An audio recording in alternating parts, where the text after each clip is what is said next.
welcome Shaykh Maulana. Bismillah ar-Rahman ar-Rahim. Mr. Chairman, distinguished scholars, my dear brothers and sisters, Assalamu alaikum wa rahmatullahi wa barakatuh, and a very good morning. As our brother Sir Iqbal have mentioned just now, the importance of the spiritual essence of halal is equally important to the technical part, if I may say, of halal. Because it's based on the Holy Quran. We are based on the Holy Quran, according to the Holy Quran. Allah subhanahu wa ta'ala have said in Surah Al-Ma'idah, the feast, verse 88, Bismillah ar-Rahman ar-Rahim. I will go straight away to the translation. Eat as lawful and pure from which Allah has provided you.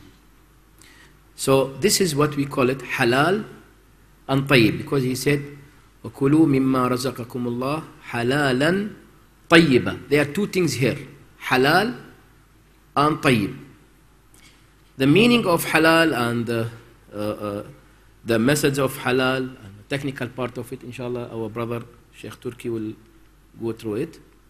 But I would like to focus on these two meanings from the spiritual part of it, halal and tayyib. Tayyib, this Arabic word, has meanings. Two important meanings is, one, tayyib is mean delicious, tasty. The second one is mean pure. For example, there is difference between when you say clean water or you say pure water. So there is difference. And for that, all Muslims are bound to the authentic and well-known hadith by our beloved Prophet Rasulullah sallallahu alaihi wasallam, who said, "Innamal a'malu binniyat," which means the measure of a deed is in the purity of intention. The measure of a deed is in the purity of intention. So Islam, like all other religions, is therefore not just concerned with the methods of preparation, but the source of the consumable, the intentions with which it was attained, and its ultimate impact on the universal well-being of the world we live in. We have to know, everybody, or all of us will be happy if we get our source of income. If it's our source of income is pure enough to buy our lawful food and to provide it to our families. Everywhere in the world, they are very concerned about the secure of their life. Meaning, we have to monitor ourselves and monitor others from where you got your money. Is it from lawful way or is it from unlawful way? That is very, very important. And because of that, we have so much of departments. They are searching everywhere in the world. They are searching about that to understand the source of our income, for example. So tayyib here relates to the purity of the source from where the items consumed originates. This can relate to the growing, trading, storage, and other aspects of the item is in question. For example, while an item may be prepared within the strict halal requirements, if the source of the money spent on purchasing the item is non-halal, impure, this falls outside of halal and tayyib, halal and pure. and puts the purity of the food in question, which is very important. The definition of intention and source is the same as the universal concepts of right and wrong as understood and practiced within other religions, as well as the universal human values. I will give you a simple story, which is a beautiful and simple story from one of the greatest scholars in Islam, which is Al-Imam Abu Hanifa radiyallahu anhu.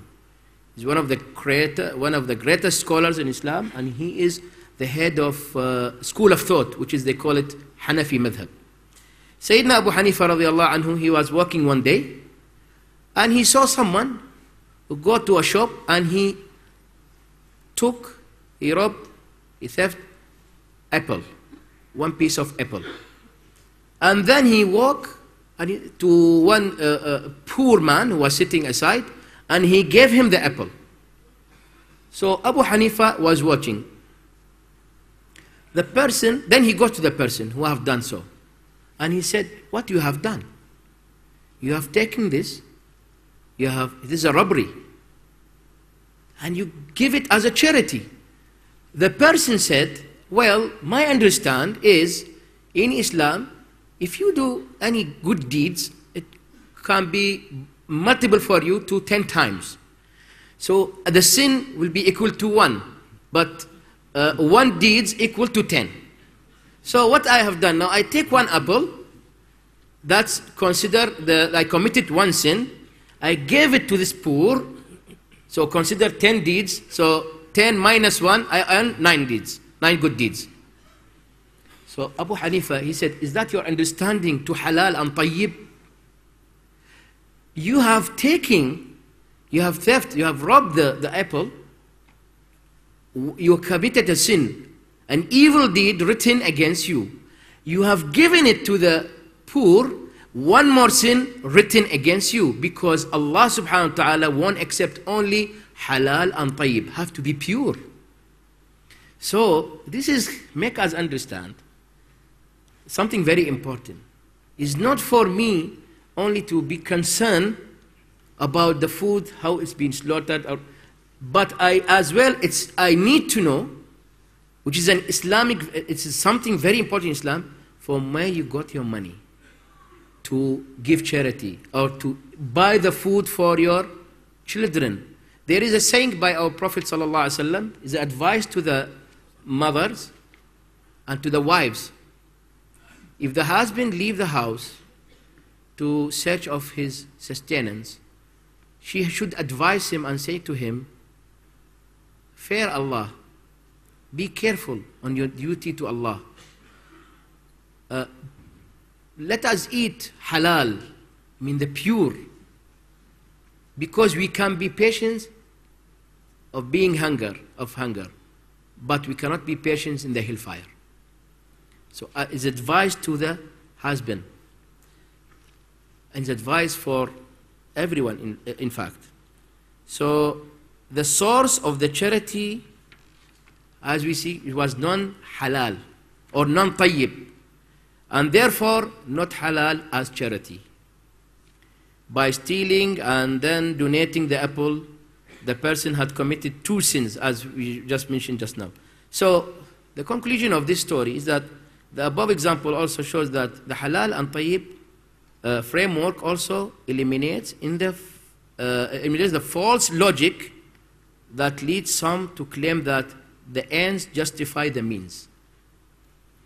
We have to be mindful to our duty to know how we got halal and haram.